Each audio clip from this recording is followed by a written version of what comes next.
내면의 성과 생물학적 성이 일치하지 않는 트랜스젠더가 법적으로 성별을 바꾸려면 외부 성기 같은 것도 만들어야 합니다. 그렇지 않으면 성별 정정을 해주지 않죠. 상황에 따라서는 목숨을 걸어야 하는 수술을 강요받는 겁니다. 이혁준 기자가 취재했습니다. 50대 중반인 트랜스 남성은 학창시절 교복 치마가 입기 싫어 고등학교를 중퇴했습니다. 자살 시도만 2차례, 주민등록증에 2라는 숫자는 철저히 숨기고 남자로 사는 삶을 언제 들킬지 몰라 늘 불안했습니다. 이 트랜스 남성은 법원에 성별 정정을 신청했지만 계속 거부당하고 있습니다. 가슴을 절제하고 자궁을 적출했지만 외부 성기가 없다는 이유에서입니다. 기저질환 탓에 의사는 수술을 반대하고 있습니다. 제가 여자로 태어났는 게 그냥 저주 같아요. 그냥 수술 받다 죽더라도 할 건데 이제 그거 하나만 내 죽을 때 남자로서 죽는 거 나라에서 인정을 해주는.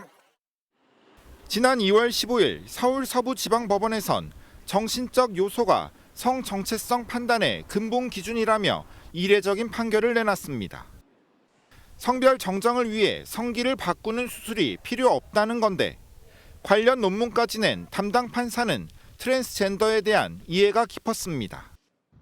하지만 다른 법원에선 대법원이 2006년에 정한 생식 능력 상실과 외부 성기 수술을 요구하고 있습니다. 국내 대학병원에서도 젠더 클리닉을 열어 성확정 수술을 하지만 이를 강제해선 안 된다고 의료계는 지적합니다. 워낙 혈액순환이 좋은 부위다 보니까요. 다시 재건을 하고 적출을 하고 여러 가지 과정이 있기 때문에 출혈은 많이 나는 수술입니다. 큰 수술이죠. 유엔 인권이사회에서도 가혹한 성별 정정 요건을 완화하라고 권고하는 만큼 국회에서 관련법을 제정해야 한다는 목소리도 높습니다. 그러니까 수술을 포함해서 정신과 진단도 그리고 심지어 이제 어떤 판단도 없이 이제 개인의 어떤 신청만으로 바꿔주는 걸로 허용하는 나라들이 늘고 있습니다. 그래서 2015년에 아르헨티나가 최초로 그런 법을 만들었고 최근에 스페인에서도 이제 동일한 법이 통과가 됐는데요. 성확정 수술은 물론 호르몬 치료까지 의학적 관리 비용은 수천만 원에 달합니다. 트랜스젠더는 건강보험료를 내는 일반 국민이지만 정부는 생명과 직결하지 않은 문제라며 보장을 고려하지 않고 있습니다. 트랜스젠더 가운데 자살 시도를 한 경우는 48%로 절반에 가깝습니다. 우울감이라든가 아니면 자살에 대한 생각이라든가 그런 것들이 굉장히 높기 때문에 이 성별 불쾌감을 해소하기 위한 어떤 호르몬 치료라든가 수술 치료는 굉장히 의학적으로 아주 필수적이라고.